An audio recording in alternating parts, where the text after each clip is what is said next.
Assalamualaikum, Ramadan Mubarak po sa lahat ng kapatirang Muslim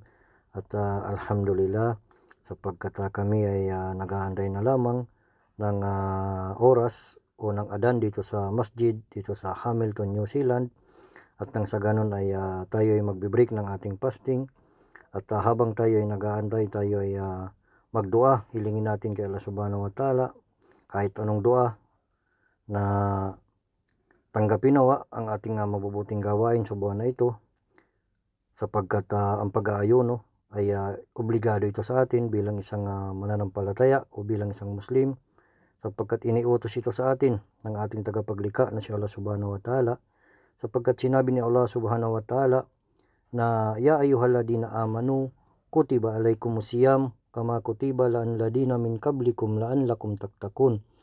na sinasabi ni Allah Subhanahu wa Ta'ala na o kayong mananampalataya, katunayan na itinalaga sa inyo o ipinag-uutos sa inyo ang pag-aayuno tulad ng pag-uutos nito sa mga nauna sa inyo. At nang sa ganun ay magkaroon tayo ng takot sa ating tagapaglikha na si Allah Subhanahu wa Ta'ala o tayo ay magtaglay ng takot. Alhamdulillah, sapagkat pinili tayo ng Allah Subhanahu wa Ta'ala na tayo ay gabayan sa Islam, kaya samantalahin natin na magawa ang kanyang mga pinag-uutos, lalong-lalo na ito ay mga obligado para sa atin. At ito na nga ang ating mga brother ay nagdadatingan na sila at ang isang brother natin ay nag-iikot at siya ay naglalagay ng karatsay.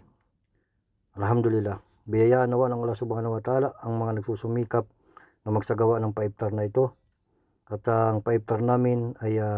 kung inyong makikita ay simple lamang. Alhamdulillah, pasalamatan natin ang Allah Subhanahu wa Ta'ala at nawa tanggapin ang ating mabubuting gawain. Jazakumullahu khairan wa akhiru da'wana alhamdulillahi rabbil alamin.